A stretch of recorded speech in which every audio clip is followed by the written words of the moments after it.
2025년 우리 진주중앙교회 공동체 비전, 표어인 선한 영향력을 끼치는 교회가 되기 위해서 우리는 어떤 자세로 신앙생활을 해야 되고 또 삶을 살아야 하는지에 대해서 우리가 계속해서 살펴보고 있는데, 오늘은 그 마지막 시간으로 우리가 그 전에도 살펴봤지만 특별히 우리 교회 공동체 안에서 서로에 대해서 가장 핵심적인 삶의 자세, 성도의 자세가 무엇인지를 함께 살펴보고자 합니다.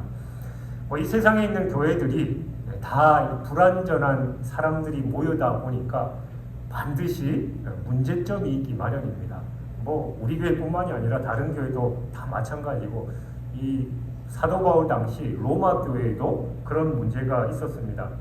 특별히 로마 교회가 안고 있었던 가장 큰 문제는 아디오포라라는 문제였는데, 아디오포라라는 것은 그 행위 자체가 선악과는 관계없고 또 성경에서 이건 해야 된다, 하지 말아야 된다라고 언급이 없이 그냥 성도들이 임의로 행한 그 결과 때문에 성도들 간의 갈등과 분쟁이 원인이 되었던 문제를 가리킵니다.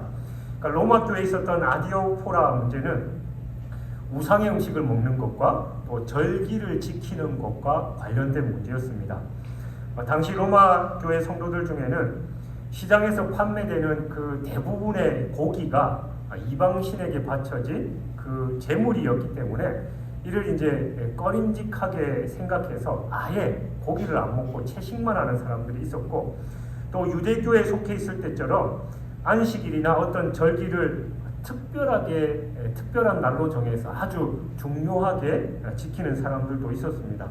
그런가 하면 이와 정반대로 복음의 이 진리에 근거해서 이런 게 뭐가 중요하냐, 본질이 중요하지라고 생각하면서 전혀 구애받지 않고 자유롭게 신앙생활을 하는 사람들도 있었습니다. 그러니까 이들이 바로 일반적으로 되게 믿음이 강한 사람들이었고, 또 믿음이 연약한 사람들은 고기도 먹으면 안 된다, 이런 모든 것에 좀 민감하게 반응했었습니다. 그러니까 이러한 배경하에서 오늘 본문에서 바울은 음식과 절기 등 이 아디오포라 문제로 인해서 성도 상호 간에 판단하거나 업신여기는 행위를 하지 말 것을 강하게 권면하는 그런 내용입니다. 특별히 바울은 여기서 성도가 서로 판단하지 말아야 할 이유로 믿음이 강한 자나 약한 자나 다 하나님께 세움받은 자이기 때문에, 또 모두 동일하게 장차 하나님의 심판대 앞에 설 것이기 때문에 판단하면 안 된다라고 그렇게 말하고 있습니다. 그러면서 바울은 성도의 행위의 기준은 내가 아니라, 내가 복음이 아니라 진리의 말씀, 주님의 복음, 하나님이 기준이 되어야 된다라고 그렇게 결론을 내리고 있는 겁니다. 그래서 본문의 내용을 좀 구체적으로 살펴보면 1절에서 믿음이 연약한 자를 너희가 봤되 그의 의견을 비판하지 말라라고 말씀합니다. 그러니까 여러분, 여기서 믿음이 연약한 자란 그리스도를 영접했지만 이 생활의 변화가 없거나 신앙에 대한 이 충분한 지식이 없어서 사실 이제 잘 모르니까 그렇게 어떻게 살아야 할지 모르면서 그냥 그렇게 신앙생활하는 그런 사람을 가리킵니다. 이들은 주님의 가르침을 어기는 실수를 하기도 하고 성경의 가르침에 위배되는 옛 습관을 버리지 못하기도 합니다. 그런데 바울은 오늘 우리에게 이런 연약한 사람들을 받으라라고 그렇게 권면하고 있습니다. 여기서 받는다라는 건 그냥 그럴 수도 있지라고 하는 게 아니라 열렬히 환영하고 영접하는 걸 의미하는 거예요. 그러니까 이러한 환영은 상대를 의심하는 마음과 상대의 이 과오를 비판하는 그 마음이 없어야만 가능합니다. 여러분 자녀들 키우실 때 갓난아기 때나 아니면 두세 살 때 이렇게 보면 실수투성이잖아요. 엄마 아빠 도와준다고 하면서 오히려 일칠 때도 있고 그러면 여러분들 그 자녀들을 바라보는 마음이 어때요? 이놈의 자식이 그냥 누가 도와달라고 했냐고 괜히 주접 들어가지고 사람 힘들게 만드냐고 뭐라고 하세요? 그 마음이 이쁘니까 실수해도 그냥 그러려니 하는 거죠. 마찬가지로 믿음이 연약한 성도들이 기본적으로 신앙생활을 한 지 얼마 안 돼서 때로는 잘못을 저지르고 말씀에 위배되는 행동을 한다 할지라도 그렇게 이쁘게 보고 또 적극적으로 열렬히 환영하는 마음을 가지라라는 그런 얘기입니다. 여러분, 우리가 잘 아는 탕자, 아버지의 유산을 미리 상속받아서 그냥 다른 나라에 가서 그냥 흥청망청 쓰다가 결국은 빈털터리가 돼서 아버지께로 돌아왔을 때 그 아버지가 그 자식을 어떻게 봤습니까? 이놈의 자식 그냥 쥐재산 다 갖고 가서 그렇게 했으면 잘 살아야지. 왜 거짓골로 해서 와서 우리를 불편하게 만드냐? 당장 꺼져라고 그렇게 내쫓았습니까? 아니죠. 아무것도 묻지 않고 그냥 아들을 꼭 안아주고 금가락지를 끼워주고 일가 친척들 주변 사람들 다 불러서 잔치를 벌여줬던 게 바로 그 아버지의 마음입니다. 여러분, 하나님도 부족하고 연약한 여러분들을 조건 없이 그리스도의 십자가의 보혈로 품어주시고 여러분을 안아주셨잖아요. 그것과 마찬가지로 우리도 믿음이 연약한 성도들을 향해서 그렇게 해야 된다라고 바울이 말씀하고 있는 겁니다. 옛 습관을 버리지 못하고 또 실수하고 또 그런 성도들 우리 교회도 분명히 있잖아요. 우리는 이런 분들을 비판 없이 또 기쁘게 환영해야 됩니다. 비난의 소리와 비판을 버리고 믿음이 강한 자가 되어서 우리는 오히려 주님께 칭찬받는 성도가 되어야 될 줄 믿습니다. 그리고 2절에 보면 어떤 사람은 모든 것을 먹을 만한 믿음이 있고 믿음이 연약한 자는 채소만 먹느니라 라고 했습니다. 그러니까 당시 로마의 시장에는 먹을 수 있는 각종 음식들이 당연히 있었습니다. 그런데 시장에서 파는 이 고기의 대부분은 당시 로마에서 숭배되던 신들을 위해서 제물로 드려졌던 그런 것들이었어요. 즉 우상 숭배에 쓰였던 제물이라는 겁니다. 이게 바로 문제의 화근이었는데 로마 교회 성도들 중에는 우상 숭배에 위해서 쓰인 제물을 불결한 것으로 여겨서 그 고기를 아예 일절 먹지 않고 채소만 먹는 자들이 있었다라는 거예요. 반면에 음식이 사람을 더럽게 하지 못하는 것이다라고 여기고 자유롭게 시장에서 고기를 사 먹는 자들도 있었습니다. 여러분, 이런 상황에서 고기를 먹어야 될까요? 말아야 될까요? 고기 먹든 말든 여러분 상관없으세요. 그 로마 교회 이야기라서 별 관심이 없으셔요? 그러니까 저도 어릴 때 제가 어릴 때만 해도 요즘이야 좀 덜 합니다만 늘 제사를 지내고 하면 그 음식들을 이웃들과 나눠 먹었잖아요. 그러니까 이제 제가 어릴 때도 누가 이웃집에 믿지 않는 사람이 제사 음식이라고 해서 또 많이 하고 이웃들과 나눠 먹을 때 교회 다니는 사람들은 그런 거 먹으면 안 돼. 우상 숭배한 음식인데 먹으면 안 돼라는 그런 얘기를 참 많이 들었거든요. 그러니까 오늘도 이 로마 교회도 똑같은 상황인 거예요. 대부분의 고기가 우상에게 그 제물로 바쳐지고 나서 시장에 이렇게 팔리는 거기 때문에 신앙생활을 하는 사람들 중에도 그 불결한 음식 먹으면 안 된다라고 하고 음식은 다 귀한 건데 그런 거 상관없이 먹어도 돼라고 했다라는 겁니다. 근데 이게 로마 교회에서만 문제 있었던 게 아니라 고린도 교회에서도 똑같은 문제가 있었어요. 그러니까 고린도전서 8장 4절 이하에 보면 그런 문제들이 있었는데 사도 바울이 거기서 이런 권면을 합니다. 우상은 아무것도 아니고 아무 영향력도 없다. 그러므로 우상에 쓰였던 제물은 일반 고기와 다를 것이 전혀 없다라는 거예요. 근데 이러한 지식이 없어서 그것을 부정하게 여기고 채소만을 먹는 믿음이 연약한 성도들이 고기를 먹는 성도들을 볼 때 마음이 어땠겠습니까? 저거 우리 우상 숭배하지 말라고 그랬는데 우상 숭배한 저 음식을 먹는 목사나 장로나 권사나 집사들을 보면 처음 교회 나온 사람이 어떻게 저럴 수가 있지?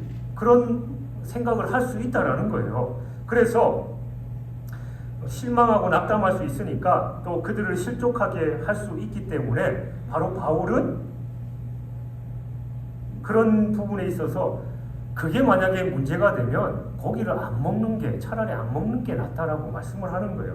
마가복음 9장 42절에 보면 또 누구든지 나를 믿는 이 작은 자들 중 하나라도 실족하게 하면 차라리 연자맷돌이 그 목에 매어 바다에 던져지는 것이 나으리라라고 하신 그 주님의 말씀 우리는 생각해야 됩니다. 형제를 실족하게 하지 않도록 하는 것이 우리가 해야 할 일이다라는 거예요. 여러분, 우리는 신앙 안에서 자유인입니다. 모든 게 가합니다. 술 마시고 담배 피면 지옥 갈까요? 천국 갈까요? 뭐 여러분들은 그저 술, 담배 안 하시고 경건하게 사시니까 아무 문제 없으세요? 제가 예전에 말씀드렸잖아요. 제가 저 독일에서 사역할 때 뭐 그런 데는 이제 일반적으로 문화 자체가 식사하면서 와인 한 잔 곁들이고 하는 게 그들의 문화니까 신방을 가면 그 밥 먹으면 목사님 한 잔 하시라고 이렇게 따라주는 사람도 있어요. 그 사람이 목사도 술 마셔도 된다라는 생각을 하고 있을까요? 아니면 그런 개념 자체가 없을까요? 그러니까 후자예요. 이제 교회 다닌 지 얼마 안 됐고 그게 문화니까 그냥 뭐 식사하면서 와인 한 잔 자기들 가볍게 하고 일반적으로 다 하니까 목사님도 그렇게 해도 된다라고 그렇게 생각하고 주는 거예요. 그럼 저는 아유 감사합니다 하고 이게 뭐 몇 년산 와인인가 이러면서 마셨을까요? 저는 뭐 와인에 대해서 잘 알지도 못할 뿐더러 당연히 안 마시면서 원래 뭐 이렇고 이렇게 해서 저는 안 마십니다라고 그렇게 얘기를 했죠. 근데 중요한 건 만약에 제가 그 와인을 아무 그거 없이 마셨으면 같이 신방 갔던 다른 사람들은 어떻게 생각했을까요? 저놈 목사가 그냥 술을 마시네라고 하면 또 당장 그 교회 가서 소문내고 저 목사는 술 마시는 목사다. 신방 가서 저렇게 마실 정도면 뒤에서 얼마나 많이 마실까. 별의별 말이 돌 거 아니에요. 그러니까 바울의 핵심은 그겁니다. 사실은 와인 마시고 안 마시고 천국 가고 구원의 문제와는 상관없습니다. 그러나 만약에 내가 그 와인을 마심으로 술을 마심으로 또 본문에 있는 고기를 마심으로 인해서 믿음이 연약한 자가 시험 들고 낙심하게 되면 그게 문제다라는 거예요. 바울은 바로 그 얘기를 오늘 하고 있는 겁니다. 로마 교회 성도들 간에 서로 다른 성도들을 판단하거나 업신여기면서 분쟁이 발생했습니다. 그러니까 이 다툼의 원인이 좀 전에 말했던 우상에게 드렸던 그 음식을 먹어야 되느냐라는 그 의견 차이 때문이에요. 우상 제물을 먹는 자는 먹지 않는 자를 믿음이 없는 자라고 업신여겼고 먹지 않는 자는 먹는 자를 부정한 자다라고 그렇게 판단했습니다. 그러니까 내 생각이 다른 성도를 자신의 기준으로 판단하면서 내 신앙이 더 우월하다라고 생각하면서 그렇게 주장했던 것입니다. 여러분 이런 주장의 근거가 뭐냐? 바로 내가 지켰던 종교적인 행위, 또 습관이에요. 그러니까 제물에 쓰였던 고기를 먹는 신앙의 행위와 먹지 않는 행위를 비교하면서 이게 저것보다 우월하다라는 게 서로의 주장인 것이잖아요. 즉 자신의 종교 행위로 다른 사람의 신앙을 판단했던 겁니다. 그런데 이러한 현상은 오늘날 우리 교회에도 일어나고 있죠. 여러분들 뭐 우상에 드려진 고기를 먹어야 되니 말아야 되니 뭐 그런 얘기 하셔요. 또 이단에서 판매하는 그런 뭐 음료수나 뭐 그렇게 먹는 거나 물품들 있잖아요. 그런 것들에 대해서 뭐 한참 그런 거 팔아주면 안 된다라고 했는데 사실 그런데 별로 신경 안 쓰시는 분들이 더 많이 있습니다. 그렇다면 오늘날 우리 교회에서 뭐 그런 교회 상황에서 그런 논쟁들은 좀 덜 한다 할지라도 신앙생활하면서 나는 1년 365일 주일, 수요일, 뭐 새벽기도 이런 예배는 절대로 안 빠지는 사람이야 라고 스스로를 그렇게 높게 평가하면서 당신은 말이야 맨날 주일날 어디 예배 빠지고 그래서 되겠냐라고 남을 판단하는 그런 분들 우리 오늘날에 우리 교회 현장에서 있어요. 그리고 나는 열심히 말씀 읽고 또 기도하고 그러는데 당신은 그렇게 신앙생활하면서 그렇게 똑바로 기도도 안 하고 말씀도 안 읽고 그래서 되겠냐라고 그렇게 얘기합니다. 근데 물론 예배를 많이 참석하고 성경 많이 읽고 기도 많이 하는 거 성숙한 성도가 될 가능성은 있습니다. 그런데 예배 안 빠지고 또 말씀 많이 읽고 기도 열심히 하는 게 그렇게 한다고 해서 성숙한 성도는 아니에요. 성숙한 성도는 당연히 그렇게 하지만 그걸 한다고 해서 성숙한 성도라는 건 가능성은 있지만 그렇지 않다라는 걸 우리는 기억해야 됩니다.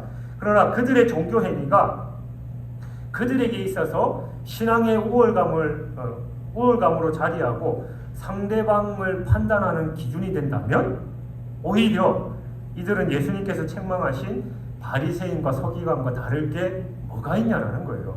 여러분 우리는 신앙의 양심에 맞게 열심히 신앙생활 해야 됩니다. 새벽기도 빠지지 말고 또 열심히 기도하고 주일 예배 성수하고 늘 말씀과 기도로서 여러분의 경건 생활을 유지해야 됩니다. 쉬지 말고 기도해야 돼요. 또 때를 얻든지 못 얻든지 전도하고 가난한 자들을 위해서 구제해야 됩니다. 그러나 명심할 게 있습니다. 이러한 신앙생활을 하고 있다라고 해서 다른 사람을 판단하고 무시하면 안 된다는 겁니다. 우리의 신앙생활을 남에게 보이기 위한 게 아니고 오직 주님을 위한 것이어야 됩니다. 그러므로 최선을 다해서 신앙생활을 하되 그것으로 남을 판단해서는 안 된다는 거죠. 우리가 흔히 범하는 잘못 중에 하나가 내가 신앙생활 요 정도 하니까 너도 이렇게 해야지 뭐 그거밖에 안 돼 라고 남을 판단하는데 바로 바울이 그 문제를 지적하고 있는 거예요. 여러분 우리 신앙생활 남에게 보이기 위해서 하는 거 아니잖아요. 하나님의 영광을 위해서 또 내 신앙을 위해서 하는 건데 여러분이 얼마든지 금식을 한 달에 세 번, 네 번을 하든지 그건 여러분의 자유입니다만 어쨌든 그것으로 인해서 남을 판단하는 건 하지 말아야 된다라는 걸 우리가 명심해야 됩니다. 그리고 4절에 보면 남의 하인을 비판하는 너는 누구냐라고 말합니다. 그러니까 이는 판단하기를 이상는 사람에게 일침을 가하는 말입니다. 여기서 남의 하인이란 바로 예수 그리스도의 종인 우리 성도 모두를 가리킵니다. 즉 판단받는 자의 주인도 주님이시고 판단하는 자의 주인도 주님이십니다. 그러니까 믿음이 연약한 자도 믿음이 강한 자도 다 주님의 하인일 뿐이다라는 말입니다. 그래서 다른 성도를 판단하는 것은 주님의 주권을 침해하는 무서운 죄다라고 말하는 겁니다. 특별히 여기서 우리는 하인이라는 이 헬라어 단어 오이케테스에 주목해야 되는데 이 단어는 매매가 자유로웠던 종을 나타내는 둘로스와는 달리 대물림이 되고 가족의 일원으로 취급될 정도로 이 주인과 친밀한 관계에 있는 그런 하인을 가리키는 거예요. 그러니까 하인이라도 종류가 달랐던 겁니다. 가족같이 여겨지는 그런 하인이 있는 반면에 또 그렇게 친밀히 관계가 없고 그냥 말 그대로 일하고 그러는 그런 하인으로 되는 그런 종류가 있었어요. 그러므로 이 남의 오이케테스를 판단하는 건 주인이신 주님의 명예에 손상을 입히는 그런 행동이었던 거예요. 따라서 우리는 다른 성도를 판단하는 것을 가볍게 여겨서는 안 됩니다. 판단은 인간에게 속한 게 아니고 판단할 수 있는 분은 오직 하나님 뿐이십니다. 만약 우리가 주님의 친밀한 종을 판단한다면 로마서 2장 1절의 말씀처럼 하나님의 진리의 판단이 동일하게 우리에게 임할 것입니다. 하인인 우리가 다른 하인을 판단한다면 곧바로 우리의 주인 되신 주님께서 우리에게 되물으실 거예요. 판단하는 자, 도대체 너는 누구냐? 그러니까 우리는 결코 판단할 수 있는 주인의 자리에 있지 않다라는 겁니다.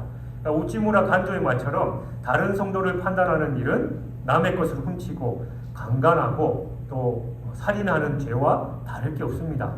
판단하는 것은 다른 성도를 용납하지도 용서하지도 않는 죄와 같습니다. 어찌 남을 용납하고 용서하지 않으면서 주님의 용서를 바라겠냐라는 거죠. 우리가 해야 할 것은 남의 결점을 찾아서 비판하기보다 남의 잘못은 하나님께 맡겨두고 내 신앙생활을 고쳐나가면서 바로 세우는데 집중해야 할 것입니다. 그리고 5절을 보면 어떤 사람은 이 날을 전날보다 낮게 여기고 어떤 사람은 모든 날을 같게 여기니 라고 말합니다. 여기서 절기를 지키는 문제가 이 로마 교회에서 분쟁의 화두가 되었다는 걸 우리는 알 수 있죠. 그러니까 어떤 성도들은 구약의 절기를 지키는 것을 신앙의 모범으로 삼았고 또 어떤 성도들은 주님의 모범대로 모든 날을 하나님께 드려야 할 날로 믿고 그대로 따랐습니다. 그러니까 겉으로 보기에는 이 두 사고방식에는 일치점이 전혀 없고 그냥 첨예한 대립관계로만 보입니다만 사실 두 주장의 근원적인 마음을 이해한다면 대립되는 게 아니라 일치되는 것을 알 수 있어요. 그러니까 이 날을 전날보다 낮게 여긴다라는 그 이유가 뭡니까? 그러니까 특정한 날만 중요하게 여기면서 다른 날은 그냥 호랑방탕하게 살아도 된다라는 그게 아니잖아요. 그러니까 그러니까 하나님께 특별한 날을 정해서 좀 더 하나님의 뜻대로 하나님의 영광을 위해서 살겠다라는 그런 마음의 다짐이 있는 겁니다. 구별된 시간을 정하는 것은 하나님을 진정으로 사랑하면서 섬기려는 그 헌신에서 출발된 거예요. 그러니까 한편 또 모든 날을 같게 여긴다라는 건 모든 날을 그냥 다 의미 없이 허비해버린다가 아니라 이 역시 어떤 특별한 날도 중요하지만 모든 날을 중요하게 여겨서 주님을 생각하면서 주님의 말씀에 따라서 살겠다라는 그런 강한 의지가 있는 겁니다. 그러므로 이 두 사고방식은 비록 주장은 다르지만 날마다 하나님을 마음과 뜻과 힘을 다해서 사랑하겠다라는 그런 다짐의 뿌리가 있는 겁니다. 그러니까 둘이 아니고 하나인 거죠. 그러니까 인생의 하루하루의 삶 속에서 최선을 다해서 주님을 섬기고자 하는 그 마음이 똑같다라는 거예요. 그러니까 참된 성도는 하루하루의 삶에서 어떻게 주님을 섬길까 고민해야 됩니다. 물론 그 방법은 자신이 선택할 수 있습니다. 그래서 바울은 오늘 본문에서 각각 자기 마음으로 확정할지니라 라고 말하고 있어요.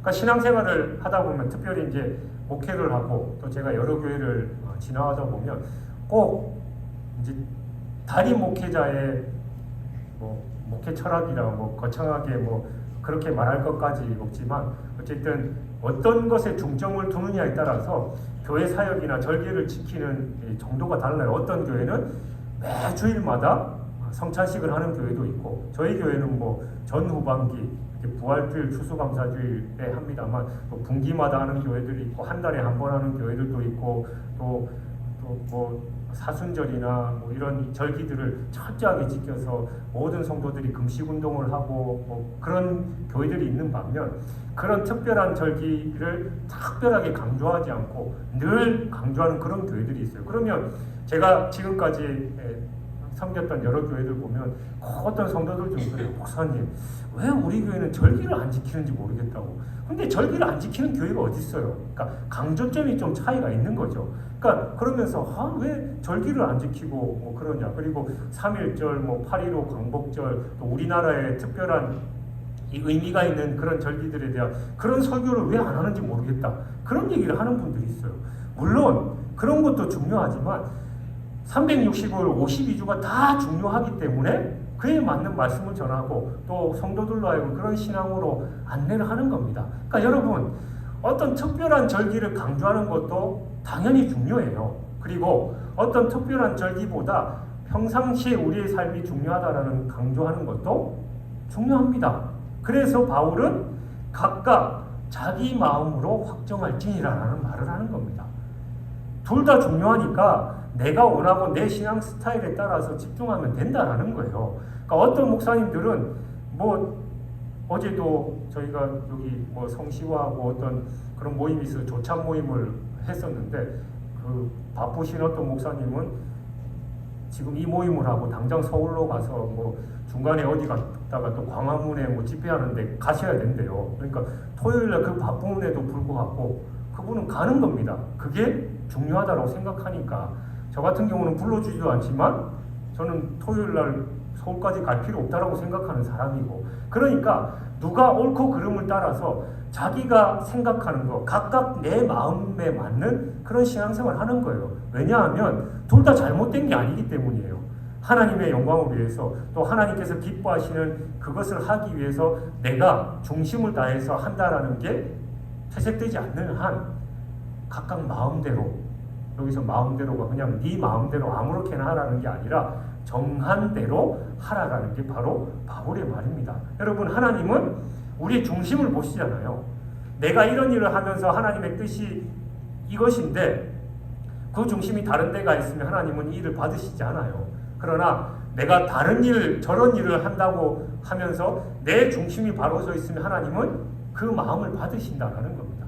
그래서 내가 절기를 중요하게 여기든 아니면 매일매일의 삶에서 신앙생활을 중요하게 여기든 그 중심이 나를 드러내고 있고 또 하나님의 뜻과는 상관없는 그런 거라면 하나님이 당연히 받지 않으시지만 어떤 것이든지 내 중심에 하나님의 영광을 위한 그 뜨거운 마음이 있으면 이걸 하든 저걸 하든 하나님이 기뻐 받으신다라는 걸 우리는 기억해야 됩니다.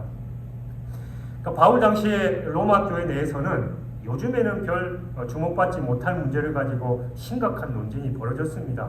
그 가운데 대표적인 게 우상에 바쳐진 고기를 먹느냐, 먹지 말아야 되느냐, 특정한 날을 중요하게 여기느냐, 그렇지 않느냐 하는 문제였어요. 그런데 이 문제는 고린도 교회에서도 똑같이 일어났는데, 지금의 시각으로 보면 초대교회 교인들은 어떻게 보면 좀 유치하다라고 여겨질지도 모릅니다. 근데 우리는 그들의 모습 속에서 큰 도전을 또한 받을 수 있어요. 여러분, 왜 그들이 그 같은 문제를 놓고 심각한 다툼을 벌였겠습니까? 그건 조금이라도 주님을 더 열심히 그리고 바르게 믿어보겠다라는 열정 때문이었습니다. 고기를 먹는 사람도 또 주님을 위해서 먹었던 거고, 고기를 먹지 않는 사람도 주님을 위해서 먹었던 겁니다. 그러니까 방법과 모양은 달랐지만 목적은 하나님의 영광을 위해서, 모두 주님 때문이었습니다.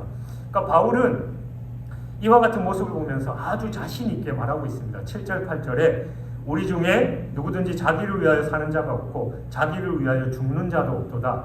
우리가 살아도 주를 위하여 살고 죽어도 주를 위하여 죽나니 그러므로 사나 죽으나 우리가 주의 것이로다. 아멘. 여러분, 초대교회 성도들은 음식이나 절기에 관한 문제로 뜨겁게 논쟁할 만큼 불필요한 문제에 매달렸을지는 모르지만 그들은 적어도 주님을 위해서 살고 주님을 위해서 죽는 자들이었습니다. 만약에 그들이 그런 모습이 아니고 그냥 자기 의를 내세우려고 했으면 바울이 다른 말을 했겠죠.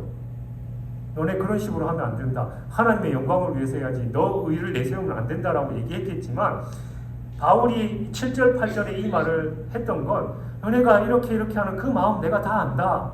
그 열정, 뜨거운 마음, 하나님을 위해야겠다는 그런 마음으로 그런 분쟁을 하는 마음을 다 안다라는 그런 얘기를 했다라는 거예요. 그렇다면 여러분, 오늘날 우리의 모습은 어떻습니까? 신학적으로 많이 교회들과 성도들이 세련돼 있죠. 수준이 많이 높아갔죠. 그래서 요즘은 제사 때 쓰이는 음식을 먹어야 되니 말아야 되는지에 대해서 물론 고민하는 분도 있지만 어느 정도 자유에 져 있습니다. 그리고 절기를 지키는 거나 신앙생활 어떤 거에 매이거나 자유로운 부분에 있어서 어느 정도 나름대로의 정리가 다 돼 있어요. 근데 그렇다고 해서 우리 성도들의 신앙이 초대교회 그 성도들보다 더 좋다고 할 수 있습니까? 사실은 이들의 모습에 보면 우리는 부끄럽죠. 우리 중에 과연 누구든지 자기를 위해 사는 자가 없고 자기를 위해 죽는 자도 없도다라고 말할 사람이 있냐라는 겁니다. 솔직히 말하자면 과연 우리 중에 누가 주님을 위해서 살고 또한 우리 중에 누가 주님을 위해서 죽을지 의문입니다. 실제로 오늘날 성도라 이름하는 사람들 중에 많은 사람들이 주를 위해 살지 않습니다. 먹어도 자기를 위해서 먹고 먹지 않아도 다 자기를 위해서 먹지 않아요. 여러분의 그 1년 동안의 삶 속에서 얼마만큼 금식을 하셔요? 신앙의 중심을 가지고 꼭 금식을 해야 되고 말아야 되고가 아니라 내가 금식을 통해서 얼마만큼 마음을 하나님께로 초점을 맞추고 있습니까? 그냥 내 살 빼기 위해 다이어트 하기 위해서 음식 안 먹는 경우는 있어도 주님을 위해서 어떤 문제를 가지고 기도하면서 금식하는 일은 별로 없잖아요. 먹는 일도 마찬가지입니다. 내가 이걸 먹으면서 내가 더 건강해가지고 주님 나라와 의를 위해서 내가 열심히 전도하고 하나님의 일을 하리라라고 하는 분들, 그런 마음을 가지고 열심히 먹는 분들 계셔요? 그냥 내가 먹고 싶으니까 먹는 우리의 모습들이 일반적이다라는 겁니다. 요즘 우리는 사나 죽으나 다 주님이 우리 자신을 위해서 필요할 뿐이에요. 내가 사나 죽으나 주님을 위한 게 아니라 사나 죽으나 주님이 나를 위한 존재로 여기는 그런 신앙생활을 하고 있습니다. 여러분, 성도는 자기를 위해서 살도록 정해진 사람이 아닙니다. 성도는 주를 위해서 살도록 구별된 거룩한 무리들입니다. 먹든지 마시든지 무엇을 하든지 다 주님의 영광을 위해서 하고, 살아도 주를 위해 죽어도 주를 위해 죽어야 하는 존재가 우리 성도들입니다. 이를 위해서 예수 그리스도께서 죽으셨다가 다시 살아나셨어요. 즉 주님은 우리를 세상에서 구별하셔서 오직 당신만을 위해서 살도록 하기 위해서 이 십자가의 구속 사역을 성취하신 겁니다. 그러므로 여러분은 성도된 여러분의 신분을 정확하게 아시길 바랍니다. 오직 주를 위해 살아야 하는 자신의 정체성을 우리는 분명히 깨달아야 됩니다. 그래서 사나 죽으나 주를 위해서 사는, 죽는 여러분 되시길 주님의 이름으로 축원합니다. 그리고 10절에서 12절까지를 보면 우리가 형제를 판단하지 말아야 할 또 다른 이유가 한 가지 나오는데, 그건 장차 우리가 다 하나님의 심판대 앞에 설 것이다 라는 그런 말입니다. 히브리서 9장 27절은 한 번 죽는 것은 사람에게 정한 것이요 그 후에는 심판이 있을 것이다 라고 분명하게 말씀합니다. 그러니까 장차 마지막 때에 하나님께서 모든 사람을 심판하실 겁니다. 그러니까 하나님의 심판은 어느 누구도 피할 수 없습니다. 세상의 지위나 부나 명예도 이 심판을 면하게 할 수 없습니다. 그런데 안타까운 사실은 모든 이에게 이 마지막 날의 심판이 있다는 사실을 모른 채 살아가는 성도들이 있다는 거예요. 그들은 다 같이 하나님 앞에 하나님의 심판대에 설 존재이면서 마치 자신이 입법자이며 재판관인 것처럼 행세합니다. 그들은 자신의 형제의 죄를 판단할 수 있는 의로운 사람이다라고 스스로 생각하고 있어요.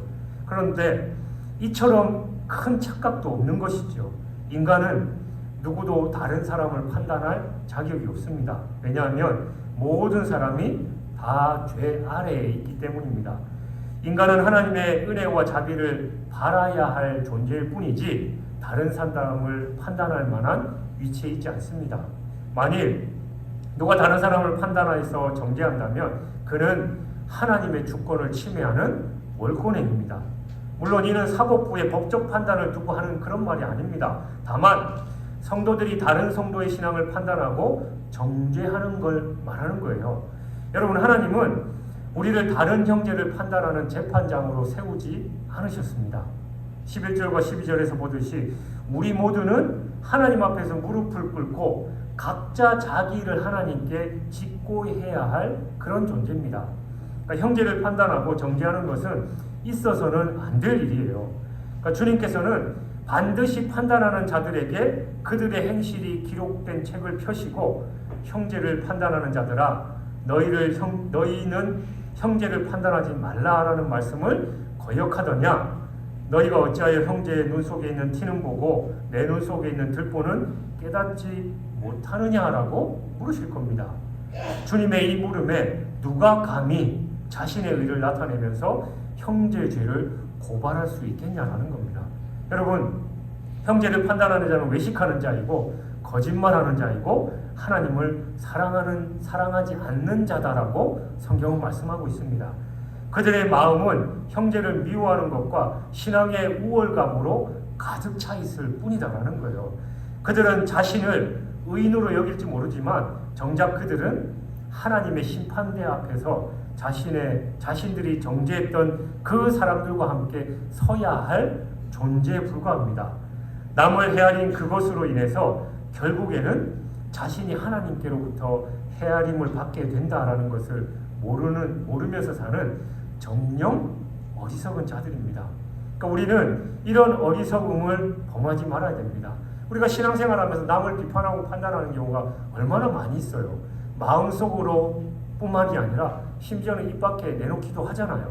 너 이런 식으로 하면 안 된다. 왜 이렇게 하냐라고. 그것 때문에 성도들 간에 갈등이 생기고 더 심해지면 교회에 문제가 발생하고 교회가 갈라지는 그런 현상이 발생한다라는 겁니다. 우리는 내 눈에 있는 들보를 봐야 돼요. 꼭 그런 사람들 보면 신앙생활을 잘하는 것도 아니고 자기는 더하면서 남을 판단하고 남을 비판하고 교회 공동체를 어지럽게 하는 사람들이에요. 그러니까 여러분, 바울이 말했던 것처럼 우리 스스로는 하나님 앞에 내 삶의 문제를 내려놓고 내 죄의 회개를 해야 될 존재예요. 내가 보기에 못마땅한 그 사람도 하나님 앞에서 해결해야 될 문제고 나 역시 하나님 앞에 해야지 왈가불가 다른 사람을 판단하고 비판해서면 안 된다는 겁니다. 주님께서 우리에게 허락하신 지체는 우리의 판단 대상이 아닙니다. 오직 사랑해야 할 대상임을 기억하시기 바랍니다. 사랑하는 여러분, 교회 안에는 다양한 사람들이 있잖아요. 내 입맛에 맞는 신앙 스타일을 가진 사람들만 있는 게 아닙니다. 내가 가까이 하기 힘든 신앙의 모습을 가진 사람들도 있습니다.